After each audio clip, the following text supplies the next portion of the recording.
Hey guys, Ivan here, and in today's video we got a couple of really interesting bodybuilding updates. The first thing we're going to talk about is a potential Chris Bumstead comeback. So as I'm sure you guys already have seen this, it has 1.1 million likes. Chris Bumstead posted a little video of himself posing and some training as well, and the caption is what caught the attention of the people, and it says, "Might accidentally catch a stride and fall out of retirement." And in the comment section, you'll see guys like Wesley Visser saying, "Do it." Ian Valier saying, "Come back to the dark side with me." Anton Ratushnyi, "It's time." Regan Grimes, blah, blah, blah. You'll see basically everybody from the industry supporting Chris Bumstead in this potential endeavor. Now, Chris Bumstead is the type of a guy that I would say when he says he is retired, then that's it. I don't think he would come back just for the, love of the sport, because of the fact he's addicted to bodybuilding or because he doesn't know what else to do. I don't think that would be a reason enough for Chris Bumstead to come back. But there is a theory out there that makes a lot of sense, to be honest. There is this Cbum documentary that is being developed right now. It was supposed to be published earlier, but they delayed it. It has not been published yet. Why is that? Well, it actually does make a lot of sense. And the reason for that would be that he is potentially filming his comeback. There is definitely a possibility that this documentary could be about Chris Bumstead prepping and competing. This is exactly what Arnold Schwarzenegger did back in the 1980, right? He came back after a couple of years of not competing and he filmed his prep and he competed and he won the Olympia. So if Chris Bumstead is filming a documentary about him and his career, then it would make a lot of sense for him to actually come back. This would be a reason enough, a good reason to actually do it. Now, in this video he posted, does he look like he could come back? Yeah, man, absolutely. I don't think he looks any worse than before when he was prepping for the other Mr. Olympias. I don't think he looks any smaller. He looks pretty big. He looks pretty jacked, right? I mean, we only have like 9 weeks and less than that to the Mr. Olympia, so maybe he should be, speeding things up at this point. But as far as the conditioning, from what I'm seeing, it's good. He could get ready, and he still has the structure, the shape, and everything. The only thing that I am worried about, and might be the reason why he won't come back, is the training he's doing. So he's posting a lot of training like this. Does this look like bodybuilding training? No, it looks more like functional training. So a lot of different kind of videos, new exercises that I have never seen before. He's kind of doing, some CrossFit type of stuff. But is this kind of training bodybuilding friendly? Is it hurting his bodybuilding if he's training like this every day? I don't think so. I don't think this is hurting him at all.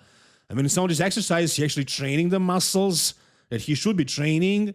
He could be doing all these exercises that he's filming and also doing a regular bodybuilding workouts on top of this. But the thing is, his physique looks like he could compete. This is the video that he posted in February. So here he was in really good condition. He was pretty much almost stage ready. And it didn't look like he was lacking a lot of size. And the thing with Chris is he was never bulking in the off season. He was at a weight cap a long, long time ago.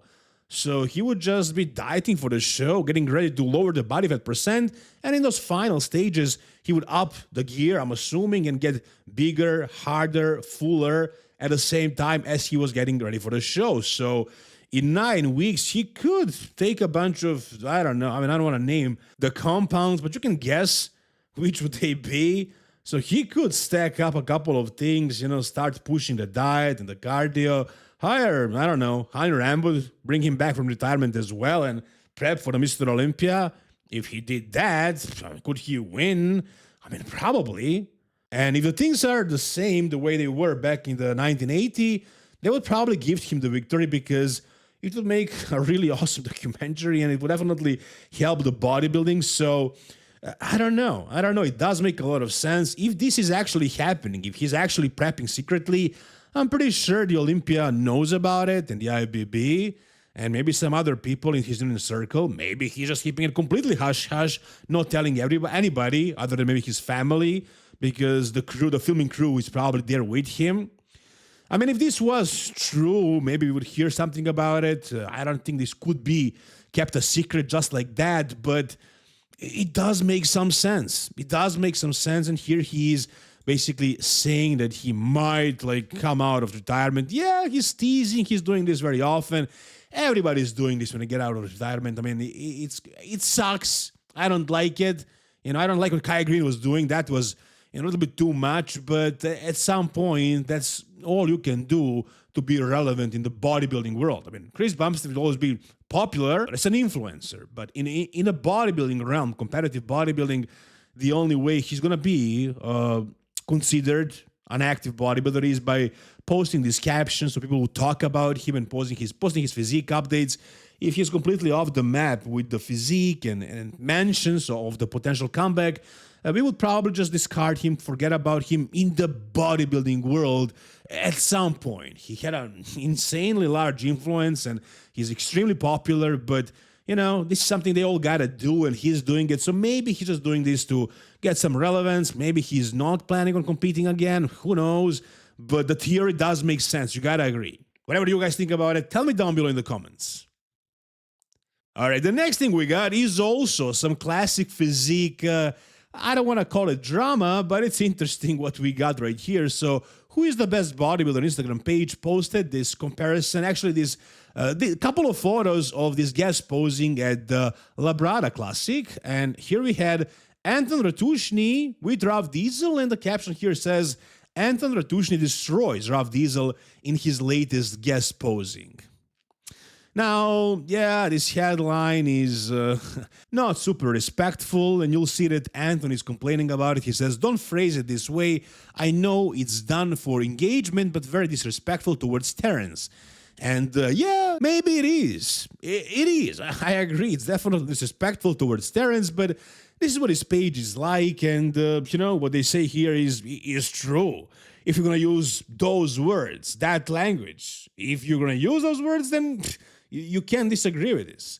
Anton Ratushnyi actually did pretty much destroy Rav Diesel. Now, you gotta consider that Rav Diesel took some time off of bodybuilding, basically. He's just coming back, and he's been training for a while now, and dieting, I'm guessing, and he's getting back to his old shape, but 3 months ago, he looked like he doesn't even lift.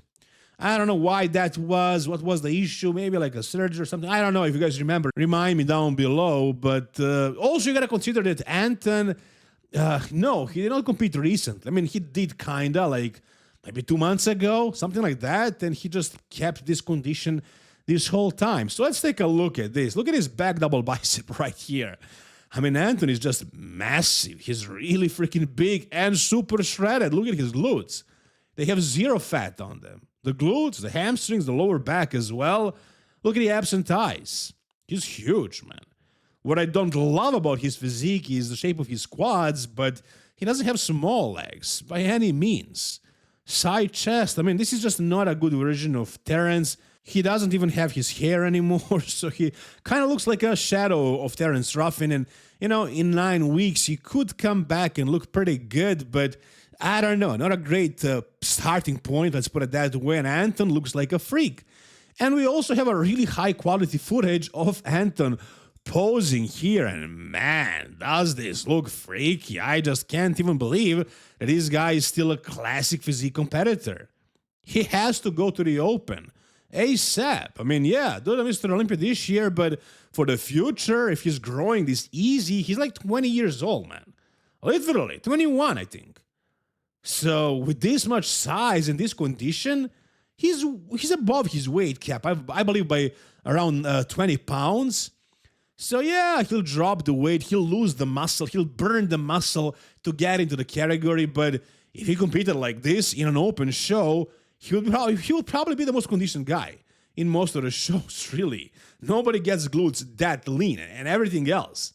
This is a guest posing, guys. Remember, this is not just him competing and getting an easy qualification. No, actually just guest posing. This is just what he looks like walking around for the past 2 months. And, during the next 2 months until the Mr. Olympia, he's going to be getting smaller. And that's it. Can he get more conditioned? No, not really. When he gets smaller and lighter, he'll probably lose some of the details. And I'm worried about his quads. If he loses the size, he'll probably lose those sweeps that he actually has right now. So this is phenomenal right here. This looks like Phil Heath almost. I mean, it looks like he could become Phil Heath at one point. I mean, if this is what he looks like at 21, guys, what will he look like at 30 if he competed in the Open, if his only goal in life was to get as huge as possible? So this is just insane right here. This is pure talent. This right here. This is pure talent. And I'm sure this is very discouraging to a lot of you guys who are watching this and you think you're going to become a professional bodybuilder and compete one day and do well. But, not a lot of bodybuilders are like this. So many bodybuilders turn pro in their late 20s and like in their mid-30s, they become someone. So don't be discouraged. I know this looks crazy, and it absolutely is. This guy is the next gift, man. Again, I really hope he actually switches to the Open because he can do so much damage in the Open. He looks insane right now. But as far as the Mr. Olympia, classic physique, where can he place this year? I don't know. I mean, he's definitely going to be as big as he can be within the weight cap. But once he's actually down at that weight, will this package look this impressive? Probably not. Probably not. So I don't know. It's going to come down to the structure. And I'm sure there's going to be a lot of guys who are that size who are going to maybe lose 5 pounds, not 20 like him, but 5 pounds. And they'll be shredded as him and as hard and everything. So it's going to come down to who has the best structure and the shape and the details. Will he be in the mix to be like, I don't know, top 6 guy? I can see that maybe. That's not out of the question. This looks very good. But again, I don't know until I see him on stage. If he maintains this sort of a look, this shape, then, yeah, sure, I can see him being in that top 6. What do you guys think? Tell me down below. All right. Now let's talk about the freak show. We got a physique update from Sergey Danilov. And man, is this guy an absolute freak. As you can see, he's 139 kilos, guys. 39. This is insane. This is over 300 pounds, and the conditioning is out of this world. Let's check it out. Watch this video, man. Look at this. Look at this front lat spread right here. Phenomenal. The lats are popping out. He's doing the pose so well. Look at the upper part of his torso, basically, shoulder, chest area. It's all one flat line. It looks so aesthetic. The neck looks small. The triceps are bulging. I mean, the biceps are big. The forearms are there. The waist actually looks small. The lats are popping out. The abs are looking good. The quads, though, maybe his weakness, but his legs are just so massive that the fact that he doesn't have the greatest outer sweep doesn't really ruin his physique. Front double bicep, freaky, man. Freaky, really freaky. Look at the size of his arms and then the lats and the small waist as well. Side chest, one of his craziest poses because of that crazy hamstring drop. And also the shoulders are so separated from that arm, man. The triceps are hanging and popping. This is looking wild. This is looking crazy. Look at a back double. He's actually very, very complete. This back double looks very good, and the conditioning for 9-8 weeks out looks great as well. I mean, he's gonna be peeled, no doubt about it. He's not peeled yet, but he's very, very well conditioned. Back lat spread looks amazing too. Abs and thighs. Again, he has a small waist and a ton of size. That's why his legs don't really look small. And when he actually stands next to somebody, let's say William Bonac or somebody else who is at that level, and he's trying to get in the top 10, somebody who is around 10th place, he's going to smoke them with size. Look at the side tricep. Look at the abs and thighs. Phenomenal. The details, the conditioning, the size, everything is there. So the question is, can this guy be a top 10 Olympian? I mean, it's kind of hard to predict these things. He never competed at the Mr. Olympia. He only did one show. One pro show, pro debut. He won that show, France Pro, and now he's coming to the Mr. Olympia after a long off season, bigger, better, improved. Where will he place? You tell me. In my opinion, based on this video right now, I have him in my top 10. Not sure where, in that top 10, but between 8 and 10, I can see that. Yeah, it's kind of a bold prediction, but I mean, I can't ignore this kind of a look. This is just freaky. Conditioned, big, symmetrical, proportionate, phenomenal. He looks great. Tell me, guys, down below, what do you think? That is going to do it for this video, guys. If you enjoyed it, give it a thumbs up, subscribe to the channel for more content like this. See you soon, guys. All the best, and bye-bye.